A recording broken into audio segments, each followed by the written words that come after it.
At dawn on August 10th, 1792, the royal family woke up at the Tuileries Palace. Hearing warning bells echo across Paris, a crowd made up of national guardsmen, federés, and armed citizens, including some who were previously the king's subjects, were gathering to attack the palace. For Marie Antoinette, this represented the ultimate destruction of her royal status. Only 3 years prior, she had been France's queen, enjoying complete magnificence. Now, she waited for the fall of the monarchy behind fortified doors. The Tuileries had become the royal family's opulent confinement after their unsuccessful attempt to escape to Varennes in June 1791. That failed effort shattered the minimal trust remaining between the revolutionaries and the king. From that moment, public resentment intensified, targeting not just Louis XVI, but particularly Marie Antoinette, who was ridiculed in pamphlets as Madame Deficit. She was also accused of secretly undermining France. Her Austrian background only deepened suspicions that she was treacherous. As the rebels rushed toward the palace that August morning, the royal guards, who were Swiss mercenaries devoted to the king, stood their ground. However, Louis XVI, being hesitant and unable to decide, chose not to permit the use of force. Instead, he guided his family through the gardens to seek safety from the National Convention within the Legislative Assembly located nearby. The palace was dead, and how within hours, Louis says. Hundreds perished in the subsequent violence, including many of the king's guards. On the same day, the monarchy was put on hold. The royal family was escorted under guard to the Temple, a Parisian medieval fortress. Marie Antoinette's full transformation from queen to captive was now finalized. She was no longer referenced by her royal titles. In revolutionary language, she was merely called the Widow Capet. Even though the king was still living, she would never again sleep within a palace.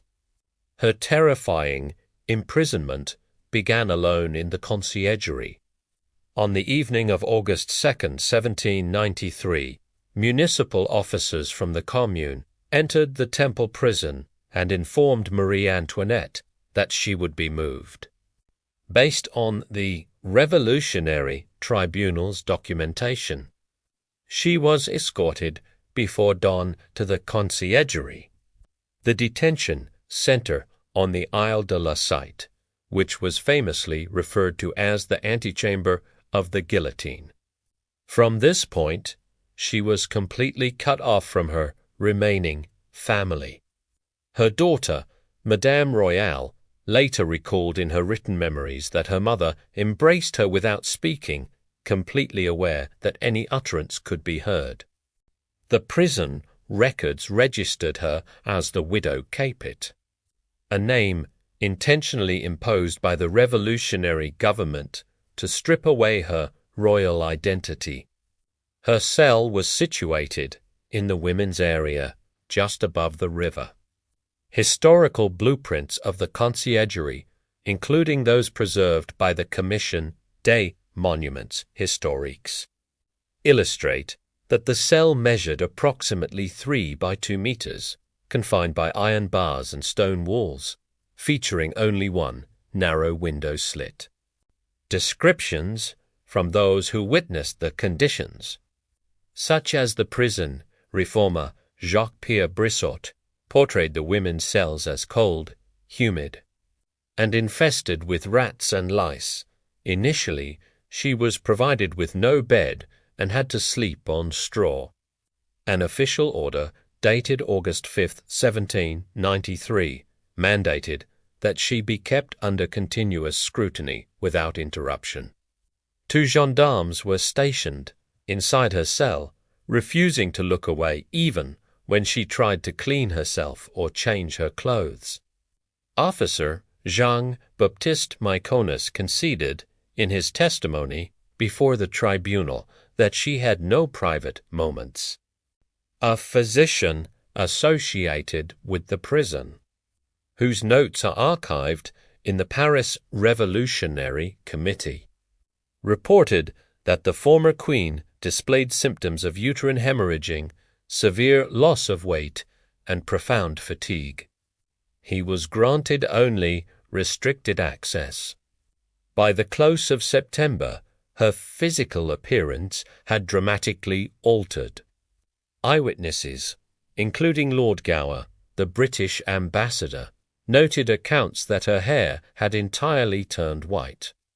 In a final defiant gesture, Marie Antoinette tried to secretly send a message to her sister-in-law, Madame Elizabeth. This letter, now kept in the Archives Nationales, was intercepted and never successfully delivered. In the message, she wrote plainly, "I have nothing left to hope for in this world." The disgrace of the legal proceedings, a former queen standing trial, commenced on the morning of October 14th, 1793, in the main chamber of the Conciergerie. Official written records later, released in the Bulletin du Tribunal Révolutionnaire, confirm that the accusations leveled against her extended beyond mere treason. She was charged with planning counter-revolutionary schemes, coordinating with foreign states, and, most famously, committing incest with her young son, the Dauphin Louis Charles. This last accusation, which relied on claims extracted from the child while he was incarcerated, was criticized even by some revolutionaries as being merely a political maneuver. The trial proceedings were managed by Antoine Quentin Fouquier-Tinville, the public prosecutor for the tribunal, who was well known for arranging swift executions. The area used for the trial was surrounded by armed guards and filled with specifically chosen spectators who were loyal to the Jacobin. According to accounts provided by the British diplomat Francis Jackson, who gathered direct testimonies from people present, the overall atmosphere resembled a staged spectacle rather than a genuine pursuit of justice. Marie Antoinette was present wearing a white bonnet and a black dress. Eyewitnesses like the journalist Prudhomme observed her sunken eyes and pale complexion, although he acknowledged that she maintained a steady composure. When questioned regarding her communication with foreign powers, she denied participating in any military conspiracies. Her only response recorded in the official minutes concerning the incest charge was, "I appeal to all mothers." The courtroom reportedly became silent as even her adversaries hesitated to press the issue further. Testimony relied heavily on unfounded rumors and biased interpretations of her personal correspondence. Many of these letters had been seized during the 1792 attack on the Tuileries. The item, referred to as the armoire de feu, a concealed safe found in the Tuileries Palace, was presented as proof of her clandestine dealings. Nevertheless, many of the documents were either vague or unrelated to specific actions she had taken. After 2 days of hearing evidence, with inadequate defense provided and no chance to summon witnesses, the jury returned a unanimous decision: death by guillotine. She displayed no outward reaction. The outcome was publicly announced in the court. At 4 o'clock in the morning on October 16th, she was given just a few hours to ready herself for her execution. The journey by cart to her death marked the Queen's final moments. At 7 o'clock in the morning on October 16th, 1793, Marie Antoinette was woken in her cell at the conciergerie. Based on the prison documentation and the narrative provided by Marie Groscholtz, later recognized as Madame Tussaud, who was present at the prison during that time, she was permitted to change into a simple white chemise. Her hands were then tied behind her back. Unlike her spouse Louis XVI, who had been executed in January, she was not offered an enclosed carriage. Instead, she was placed on an open wooden cart, the type utilized for ordinary criminals. The path from the conciergerie to the Place de la Révolution was slow. Current police documents describe the protective escort as consisting of gendarmes and National Guardsmen, with cavalry flanking the cart.